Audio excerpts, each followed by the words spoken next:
पीछे हमने क्लास के अंदर डिस्कस किया था लॉ ऑफ केमिकल कॉम्बिनेशन। उसके सबसे पहले बेटा हमने एक लॉ कर लिया था, law of conservation of mass.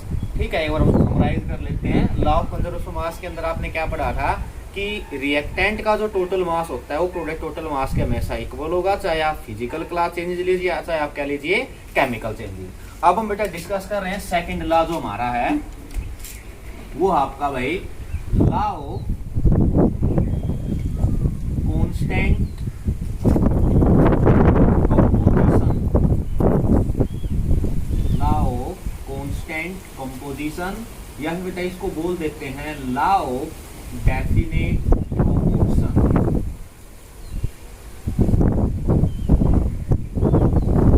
इस लॉ को जेएल प्रोस्ट ने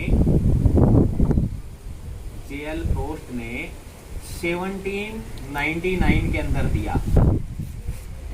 उन्होंने हमें क्या बताया कि भाई कोई भी केमिकल कंपाउंड होता है, ठीक है, वो किसी भी पार्टिकल से मिलके बने, वो आपको उसका एक डेफिनेट प्रोपोर्शन होगा बाई मास।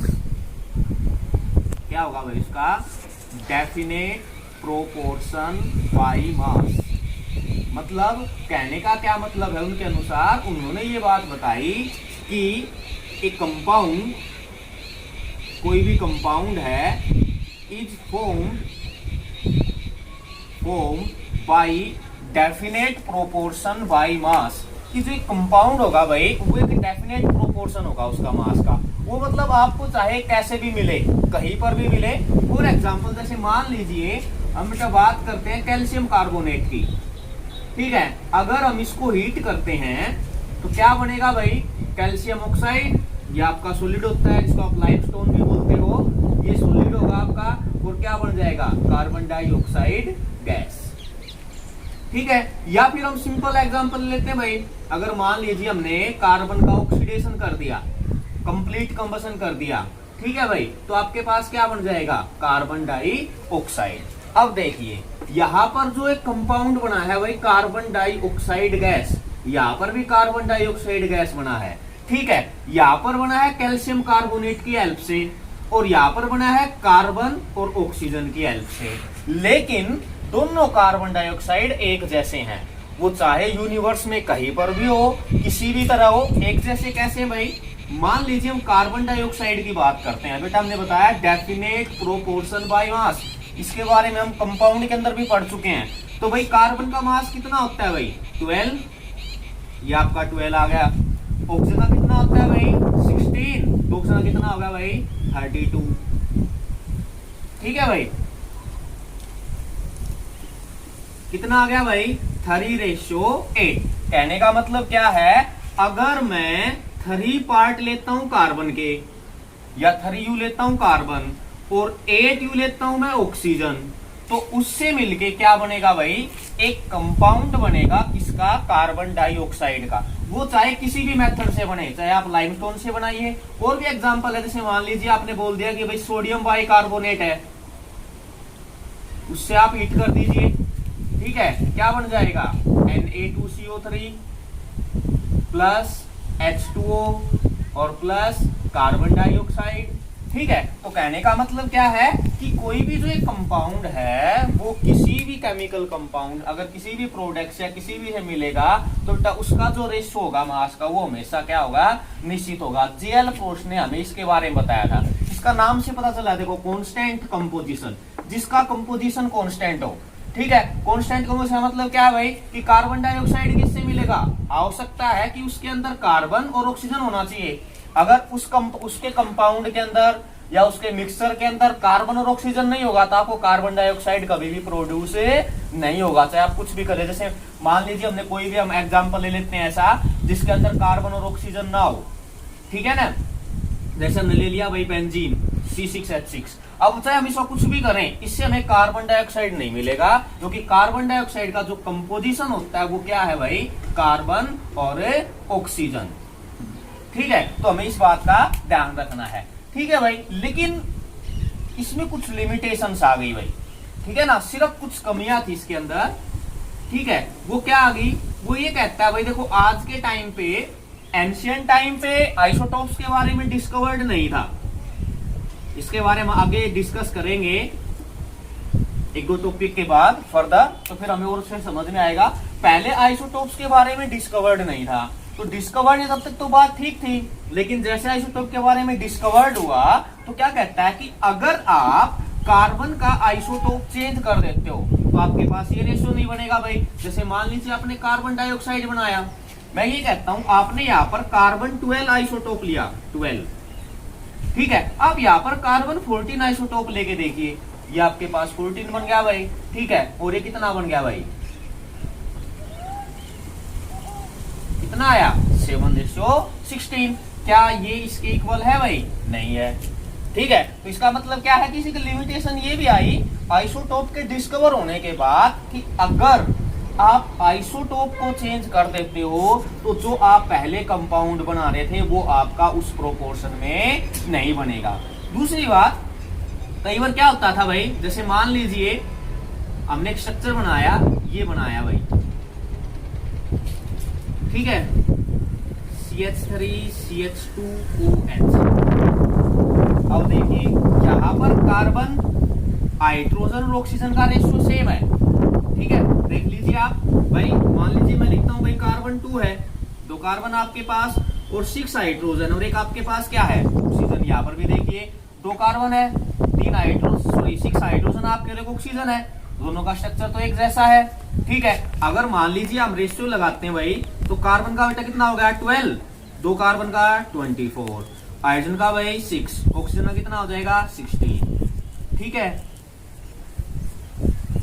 तो क्या हुआ, अगर आप 12 पार्ट कार्बन के, 3 पार्ट हाइड्रोजन के और बेटा 8 पार्ट आप ऑक्सीजन के लेते हो तो आपके पास एक कंपाउंड बनना चाहिए, ठीक है। लेकिन यहां पर तो आपके पास 2 कंपाउंड बन रहे हैं। देखिए ये आपका एल्कोहल है, इथेनॉल, ये आपका इथर है, और बेटा ये आपका क्या है, इथर है, मिथोक्सी मीथेन। इसके बारे में भी आप आगे डिस्कस करेंगे जब आप ऑर्गेनिक केमिस्ट्री पढ़ेंगे, तो आपको वहां पर ये बात समझ में आ जाएगी, ठीक है ना भाई। तो इसके अंदर ये कुछ कमियां थी, ठीक है, समझ में आ गई बात। या तो आप आइसोटोप को चेंज कर दो, या आप कई बार ऐसा बनता था आप रेशियो तो ठीक ले रहे हो लेकिन उससे एक से ज्यादा कंपाउंड बन गए, इसका मतलब ये ला वहां पर क्या हो जाता है भाई, गलत हो जाता है, ठीक है। तो बेटा हम नेक्स्ट ला की बात करते हैं।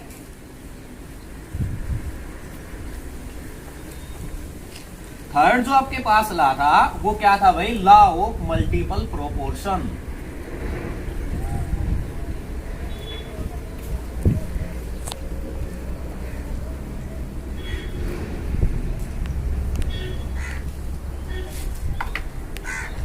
अब देखिए थर्ड लॉ क्या था, लॉ ऑफ मल्टीपल प्रोपोर्शन।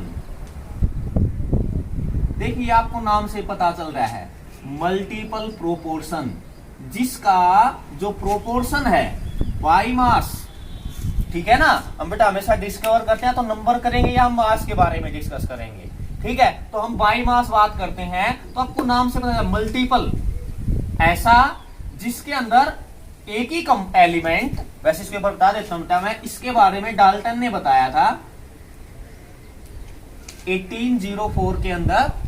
उन्होंने क्या बताया, उन्होंने ये बात बताई कि भाई अगर 2 या 2 से ज्यादा एलिमेंट, मान लीजिए कोई भी एलिमेंट है, वो क्या करते हैं, एक से ज्यादा कंपाउंड बनाते हैं, ठीक है। जैसे मान लीजिए मैं एक सिंपल सा एग्जांपल लेता हूं भाई, कार्बन एंड ऑक्सीजन, ठीक है भाई। क्या करता है कार्बन ऑक्सीजन भाई, मान लीजिए कार्बन ऑक्सीजन क्या बन गया, कार्बन मोनोऑक्साइड, और कार्बन ऑक्सीजन क्या बना देगा, कार्बन डाइऑक्साइड। तो क्या कहता है कि अगर कोई भी एलिमेंट, जब 2 या 2 से ज्यादा एलिमेंट कंबाइन होकर एक से ज्यादा, 2 या 2 से ज्यादा क्या बनाते हैं, कंपाउंड बनाते हैं, तो क्या कहता है इन कंपाउंड के अंदर एक एलिमेंट ऐसा होगा भाई जिसका मास निश्चित होगा, आप उसको छोड़ दीजिए, बाकी जो दूसरे एलिमेंट्स है आप उसके मास एक सिंपल रेशियो बना दीजिए, ठीक है। जैसे अभी हम बात करते हैं, एग्जाम में समझ में आएगा भाई। कार्बन का मास कितना होता है भाई 12, ऑक्सीजन का मास कितना होता है 16, का मास कितना भाई 12, ऑक्सीजन का मास कितना होगा भाई 32, एक ऑक्सीजन का कितना होता है 16। अब देखिए यहाँ पर ये 12 और ये 12 इक्वल है ना भाई। क्या बताया कि जब दो या दो से ज्यादा एलिमेंट कंबाइन होते हैं, व्हेन टू और more than two elements combine together to form two or more than two compounds,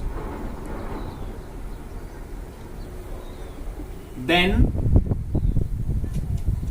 ठीक है भाई। क्या कहता है, जब दो या दो ज्यादा एलिमेंट है कंबाइन करके क्या बनाते हैं, कंपाउंड बनाते हैं। ठीक है भाई, ठीक है ना। तो इनके बीच में क्या होगा, एक की जो एक कंपाउंड है उनका रेशियो क्या होगा, सेम फिक्स्ड रेशियो। सॉरी बेटा यहां पर मैं लिख सकता हूं सेम रेशियो। ठीक है, तो आप उसको छोड़ दीजिए। जैसे मान लिया मैंने 12 था, 12 इसको छोड़ दिया भाई यहां से, तो आपके पास कितना बन गया 16, 32। तो कितना बन गया भाई 1:2। इसका मतलब क्या कहता है ये, इसने यही बात बताई है कि अगर कोई भी दो एलिमेंट दो या दो से ज्यादा भी बना सकता है, हम डिस्कस करेंगे एग्जांपल के अंदर। ठीक है, अगर वो कंपाउंड बनाता है तो उनमें से एक एलिमेंट ऐसा होगा भाई जिसका मास निश्चित होगा, आप उसको छोड़ दीजिए, उससे अलग एलिमेंट को आप उठा के देखिए, तो आपके पास क्या बनेगा, एक सिंपल रेशियो। मैं आपको एक एग्जांपल और समझा देता हूं। जैसे बेटा मान लीजिए हमने बात की यहाँ पर सल्फर और ऑक्सीजन की। ठीक है भाई, तो सल्फर ऑक्सीजन के साथ मिलेगा तो क्या बनाएगा भाई, सल्फर डाइऑक्साइड बना सकता है या फिर सल्फर ट्राइऑक्साइड बना सकता है। ठीक है, अब आप बोल दोगे कि तो सल्फेट भी बना सकता है, लेकिन बेटा सल्फेट तो क्या है SO4 नेगेटिव, एक आयन है। हमने बात की किसी की है, हमने कंपाउंड की। ठीक है, कंपाउंड नहीं है, ये आयन है, बना सकता, हम इस बात को जरूर समझते हैं। ठीक है, लेकिन ये क्या भाई आयन है। अब देखिए सल्फर का मास कितना होता है बेटा 32। ठीक है, ऑक्सीजन का मास कितना होता है, ऑक्सीजन का 16, 2 का कितना होगा भाई 32। ठीक है, सल्फर का कितना होगा भाई 32, ऑक्सीजन का कितना होगा भाई 3 ऑक्सीजन के लिए 48। ठीक है, तो क्या हो जाएगा 32:48। कितना आ गया भाई 2:3। इसका मतलब क्या कहता है कि ऐसी जब कंडीशन बनती है तो आपके पास एक नया रेशियो बन के आता है। ठीक है भाई, ये किसने बताया आपको, डाल्टन ने बताया 1804 के अंदर। किसके अंदर, लॉ ऑफ मल्टीपल प्रोपोर्शन के अंदर। ठीक है भाई, नेक्स्ट लॉ की बात हम डिस्कस करते हैं।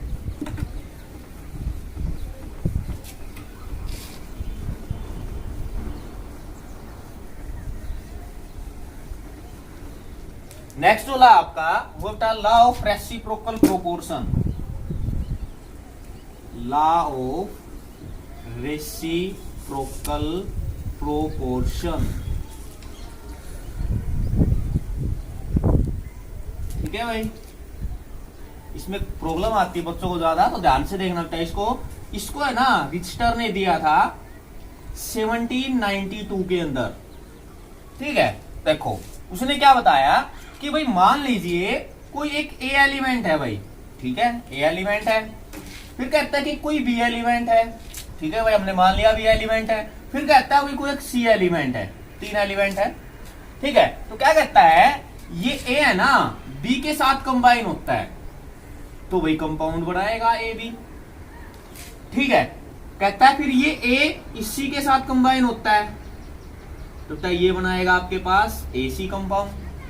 ठीक है, अब ये बी सी के साथ कंबाइन होता है, ये बनाएगा बी सी कंपाउंड। अब उन्होंने क्या बताया कि इस लॉ के अंदर सिस्टम ने कि भाई एक ए एलिमेंट है और एक बी एलिमेंट है।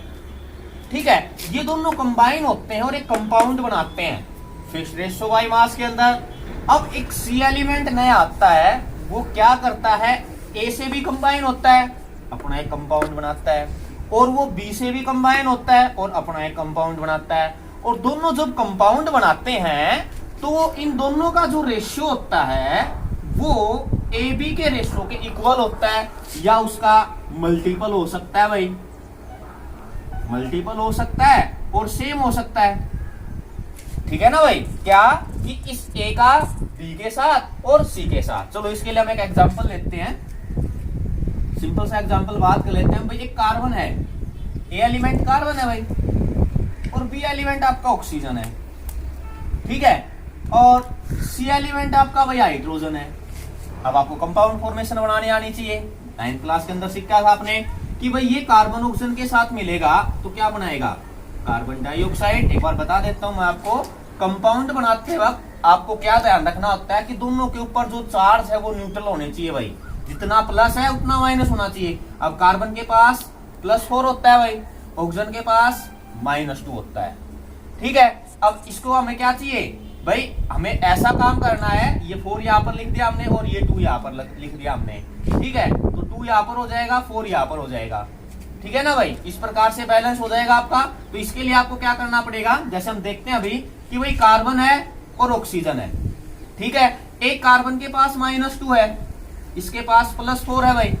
इसको मैं -4 कैसे कर सकता हूं, मान लीजिए मैंने एक ऑक्सीजन और ले लिया भाई, -2 हो गया न्यूट्रल। इसका मतलब क्या बन गया भाई, कार्बन डाइऑक्साइड। अब बात करते हैं हम हाइड्रोजन की भाई, तो कहता है कि ये C इसके साथ कंबाइन होता है। अब देखिए कार्बन और हाइड्रोजन, ठीक है भाई। कार्बन का मास इस पे चार्ज होता है +1 +4 सॉरी, और इस पे कितना होता है -1, ठीक है। ये आपको जब हम रेडॉक्स रिएक्शन पढ़ेंगे तब बताएंगे कि वैसे भी आपने पढ़ा है कि हाइड्रोजन जो है वो +1 भी दिखाता है, ठीक है। हाइड्रोजन +1 भी दिखाता है, -1 भी दिखाता है, ठीक है। कब क्या दिखाता है, अगर हाइड्रोजन किसी मेटल के साथ कंबाइन होता है तो बेटा वो हमेशा माइनस दिखाएगा, ठीक है। और अगर वो नॉन मेटल के साथ तो हमेशा क्या दिखाएगा, प्लस दिखाएगा, ठीक है भाई। तो यहाँ पर -1 हो जाएगा, ये हो जाएगा भाई। इसको मैं ऐसे क्रॉस मल्टीप्लीकेशन कर देता हूं तो क्या बन गया, CH4, ठीक है भाई। तो ये बन गया आपका CH4। अब हाइड्रोजन और ऑक्सीजन के लिए आपको पता है क्या बनाते हो आप, H2, ठीक है। अब हम आगे डिस्कस करते हैं भाई इसके बारे में।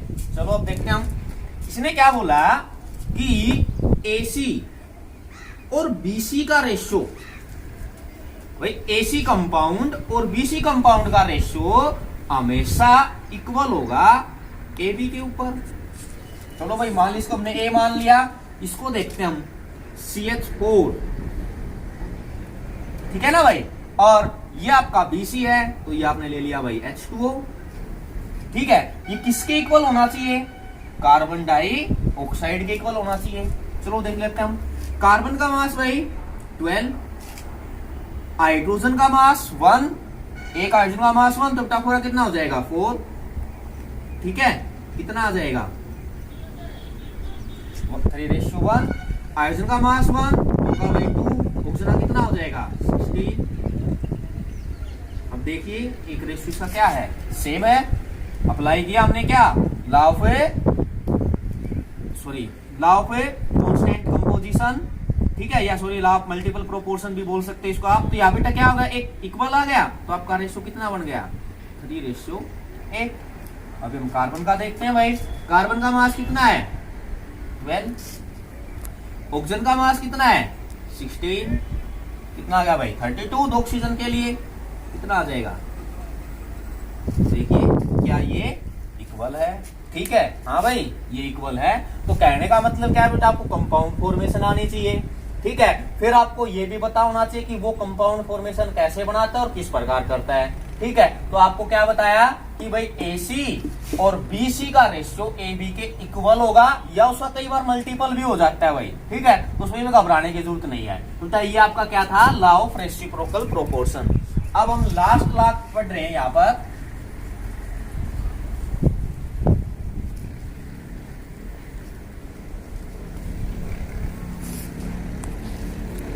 Gay-Lussac's law of gaseous volume।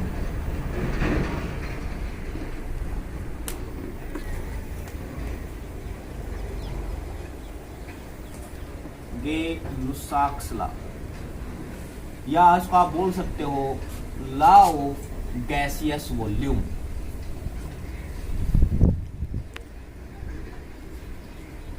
ठीक है भाई, इसको नाम से पता चल रहा है कि गे लुसाक्स ने दिया था भाई, गै-लुसाक्स नाम के सैनिक ने दिया था 1808 के अंदर। ये पहला ला ऐसा था जिसके अंदर सिर्फ गैस के बारे में बताया था। उन्होंने ये बात बताई कि भाई जब भी कोई रिएक्टेंट का मॉलिक्यूल प्रोडक्ट में कन्वर्ट होगा लेकिन वो गैसियस होने चाहिए। फॉर एग्जांपल जैसे मान लीजिए मैंने लिख दिया N2 एक गैस है भाई, प्लस H2 ये भी आपकी एक गैस है, ठीक है, और ये क्या बनाएगी भाई, अमोनिया। एबर प्रोसेस 10th क्लास में पढ़ा होगा आपने, अभी आप इसको 11th 12th क्लास में पढ़ोगे, ठीक है, अमोनिया बनाएगा। तो पहले आपको इसका बैलेंसिंग करना पड़ेगा भाई, ये 2 है ये 3 है, तो क्या ये 2 हो जाएगा, ये 3 हो जाएगा। हीट एंड ट्रायल मेथड से 10th क्लास में आप सीख के आए हो, ठीक है।